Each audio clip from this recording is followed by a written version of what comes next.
Bonjour à toutes et à tous, on se retrouve pour un nouveau 100% quintet consacré à la course événement disputée ce mardi 2 mai sur l'hippodrome de Compiègne. Ils seront 15 à en découdre, c'est une information importante avec un forfait de dernière minute. Le numéro 16, Carter Go, qui ne prendra pas part à cette épreuve. Je le disais donc 15 partants pour cette classe 2 à la location de 53 000 € disputée donc sur l'hippodrome du Putois. Distance à parcourir 2800 mètres avec un critère important concernant la météo.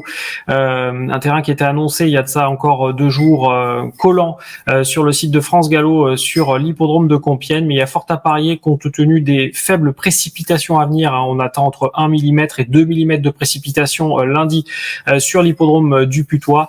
Et donc théoriquement le terrain devrait être très souple. Voilà pour cette information qui, on le sait, peut jouer un rôle important concernant les performances des protagonistes. Sans plus tarder, on enchaîne avec le tableau des partants. Hélas, My Charming Prince, au top de sa forme, est compétitif en valeur 40. On le retient, le numéro 2, Stallone, n'est pas incapable de se distinguer pour son premier quintet plus. Il a fait ses preuves au Putois. Le numéro 3, Mormona, n'a pu se mettre en évidence pour sa rentrée au niveau listed, rachat possible.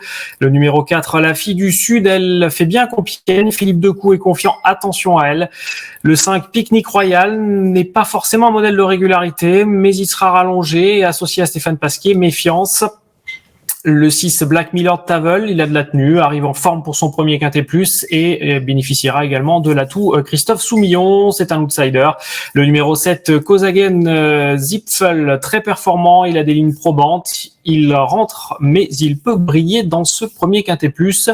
Darkania, 5e pour ses débuts dans les événements, elle peut confirmer, rallonger. Stelvio, 9e de Barbadin dans la course référence, mais son mentor croit à un rachat. Le numéro 10, justement, Barbadin vient de gagner son quintet plus. Il reste sur 6 podiums, mais sa marge de manœuvre est désormais plus restreinte. Sur un deuxième tableau, côté jardin, pas facile à cerner, mais sa rentrée à Fontainebleau est bonne. Une course, un échec à Compiègne. Capani donnera le meilleur de lui-même, mais n'a plus de marge au poids. Alcuin, 4 quintets, jamais à l'arrivée, difficile à conseiller si ce n'est en bout de combinaison. Morisot, elle vient de jouer de malchance. Paul de Chevigny la rallonge en confiance, ça sent bon. Le 15, la Templière, elle a un meilleur numéro de corde et elle est bien placée d'ailleurs au poids. Son entraîneur vient de briller au niveau quintet, Michael Elzangle, attention également. Et enfin, je le disais, donc le numéro 16, Carter Go, est non partant. Voilà pour la présentation des partants, de l'ensemble des protagonistes. Sans plus tarder, on passe au papier.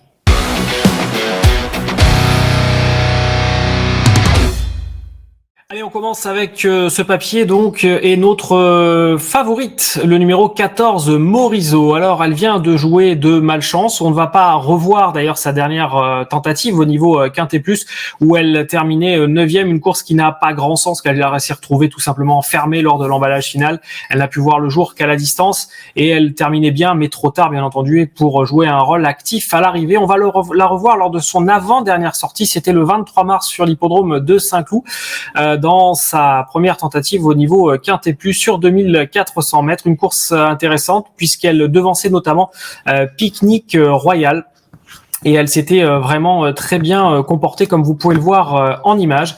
Morisot donc sur l'hippodrome de Saint-Cloud donc avait terminé deuxième ce jour-là. Elle était battue par Moonwolf, mais elle n'avait vraiment pas à rougir de cette défaite, car elle avait vraiment fait illusion même pour la victoire avant d'être dominée. Je le disais, elle allait battre notamment Pique-Nique Royal dont on va reparler d'ici quelques instants. Morisot, vous allez le voir en fiche sur l'ensemble de son palmarès, il y a vraiment pas grand-chose à lui reprocher. 9 courses, 3 victoires, 78% de réussite à l'arrivée, ce qui fait d'elle finalement une pouliche fiable et on va donc la placer haut, vous l'avez compris, dans notre sélection. Deuxième favori, le numéro 7, Kozaken Zipfel. Kozaken Zipfel qui va participer à son premier quintet. C'est certes une rentrée, mais c'est l'entourage de Sarah Steinberg et de René Pichoulek, le jockey lauréat du Qatar Prix de l'Arc de Triomphe 2021 avec Torquator Tasso. Et ce Kozaken Zipfel, eh bien même s'il effectue une rentrée, son entourage est confiant. Vous pouvez d'ailleurs lire l'interview de Sarah Steinberg dans les colonnes de Paris Turf et vous comprendrez que le déplacement va se faire avec de hautes ambitions. On va revoir Kozaken Zipfel, c'était à Chantilly le 24 novembre lors de sa dernière course. Épreuve dans laquelle il allait d'ailleurs ouvrir son palmarès sur un parcours de tenue, et ce jour-là, a mis ligne droite lorsqu'il a appuyé sur l'accélérateur. Kozaken Zipfel s'est tout simplement imposé et baladé dans cette épreuve. Il était ce jour-là associé à Sibyl Vogt et il allait donc dominer très nettement Sainte-Marie dans la phase finale. Il va donc, je le disais tout à l'heure, disputer son premier Quintet Plus. Il est vraiment pris à une valeur intéressante. Son entourage est confiant, raison pour laquelle il convient de s'en méfier. Je vous ai parlé tout à l'heure de Picnic Royal qui s'est très bien comporté pour sa première association avec Stéphane Pasquier et on a décidé de le placer haut dans notre sélection. Il reste donc sur cette troisième place que vous avez vue tout à l'heure dans la course de Morisot, justement, l'avant-dernière course de Morisot où il terminait troisième et que l'on va revoir en images. Alors il faut savoir que Picnic Royal, c'est un cheval qui est quand même capé. Il a couru beaucoup de Quintet Plus, il en a disputé 14 très exactement. C'est un cheval qui a obtenu des places, il n'a jamais gagné dans les Quintet Plus, mais pris en valeur 38, c'est un cheval qui nous semble bénéficier ici d'une bonne chance. Il semble bien s'entendre en plus avec Stéphane Pasquier, et puis il est en regain de forme. On va d'ailleurs pouvoir constater le concernant que, en fiche, c'est un cheval qui est tout à fait compétitif en valeur 38. 4 courses en valeur 38, une victoire, 3 places, 75% de réussite. Ça nous donne envie de lui faire confiance. Et puis, vous le savez, Stéphane Pasquier, alias Paquito, c'est quand même une valeur sûre dans les tiercés quartés Quintet Plus. Stallone, le numéro 2, fait partie de ses concurrents qui ont déjà couru sur l'hippodrome du Putois, donc on a déjà des références les concernant, et on va le revoir justement lors de sa dernière tentative sur l'hippodrome de Compiègne. C'était dans le prix du Mont-Saint-Pierre, une épreuve dans laquelle il allait notamment nettement dominer la Fille du Sud. Alors disputer, attention, cette épreuve en terrain lourd, il avait bien fini, bien conclu derrière Golden Call, même s'il était nettement dominé quand même dans la phase finale, puisqu'il était 4 longueurs derrière Golden Call, mais il devançait notamment la Fille du Sud, et Stallone va disputer son premier Quintet Plus, et c'est vrai que si on regarde ses statistiques depuis qu'il évolue en France, c'est un cheval qui là aussi est régulier, 5 courses, une victoire, 80% de réussite dans un premier Quintet à cette valeur-là. Là aussi il faut s'en méfier. On a également retenu notre cinquième favori, ce sera une favorite, cinquième favorite, le numéro 4, la Fille du Sud. La Fille du Sud, on va la revoir justement à Saint-Cloud, c'était lors de sa troisième place le 21 avril. La Fille du Sud qui démontre qu'elle est en forme ascendante. C'est une pouliche qui fait preuve dans l'ensemble d'une belle régularité. Si on regarde cette course-là, en tout cas, on s'aperçoit que, elle a fourni un bel effort final après avoir justement longtemps patienté au dernier rang. Sur cette épreuve-là, en tout cas sur cette course-là, on la pense capable de retrouver les quintets et de jouer un rôle actif à l'arrivée, de la gagner. Peut-être pas, mais quand on regarde sa musique, on s'aperçoit elle a déjà évolué au niveau Quintet Plus. Elle avait terminé 6e à Deauville, c'était le 18 août dernier, et ce jour-là, elle avait fini fort là aussi. Elle terminait 6e, elle aurait très bien pu terminer 5e, 4e. Ça s'était joué à pas grand-chose, et elle est compétitive en valeur 38,5, raison pour laquelle on vous invite justement à lui faire confiance. Alors attention, on voit d'ailleurs en fiche sa réussite à Compiègne. Alors encore une fois, elle a terminé 5e et dernière lors de l'une de ses participations. Mais si on regarde ses statistiques, c'est plutôt bon. 2 courses, 2 places, 100% de réussite à l'arrivée.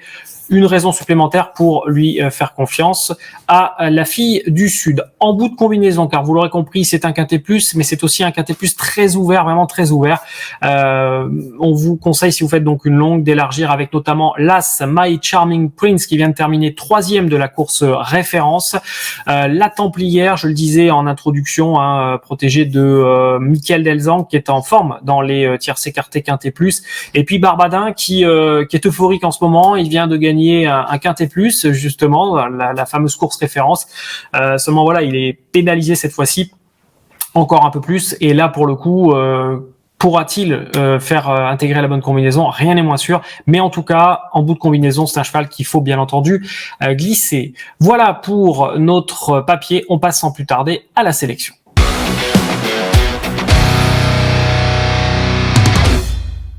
Allez, notre ticket pour ce tierce écarté quintet plus du 2 mai disputé sur l'hippodrome de Compiègne. Nous avons placé le 14 Morisot en tête de notre sélection. La Croix capable de disputer la victoire et de se racheter, elle qui vient de jouer de malchance. Le numéro 7, Kozaken Zipfel. L'entourage fait spécialement le déplacement pour disputer cette épreuve. Ils sont confiants et c'est un premier quintet plus. On y croit. Le numéro 5, Pique-Nique Royal. Il est confirmé dans les tierces écartées quintet plus. Il sera associé à Stéphane Pasquier que l'on ne présente plus dans les quintet plus. Et on le croit capable rallongé, puisqu'on le rappelle, ça va être un test sur cette distance, même si entre parenthèses, il a déjà couru sur 2700 mètres et sur 3000 mètres. Il avait notamment gagné à Dax sur 3000 mètres à l'époque où il était entraîné par Maurizio Guarnieri. Tout ça nous fait dire qu'il faut compter sur ce numéro 5 Pique-Nique Royal. Le numéro 2 Stallone, pour les raisons que nous avons évoquées précédemment, eh bien, il fait partie des concurrents capables de faire l'arrivée. Enfin, le numéro 4, La Fille du Sud, qui est capable de retrouver donc les tierces écartées quintet plus avec réussite.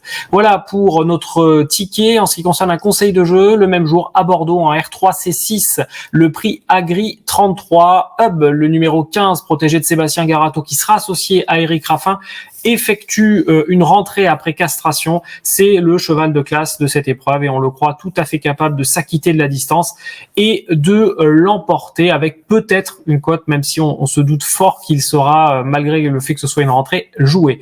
Merci de nous avoir écoutés. Restez fidèles à Paris Turf et à bientôt pour de nouveau à 100% quintet. À très vite.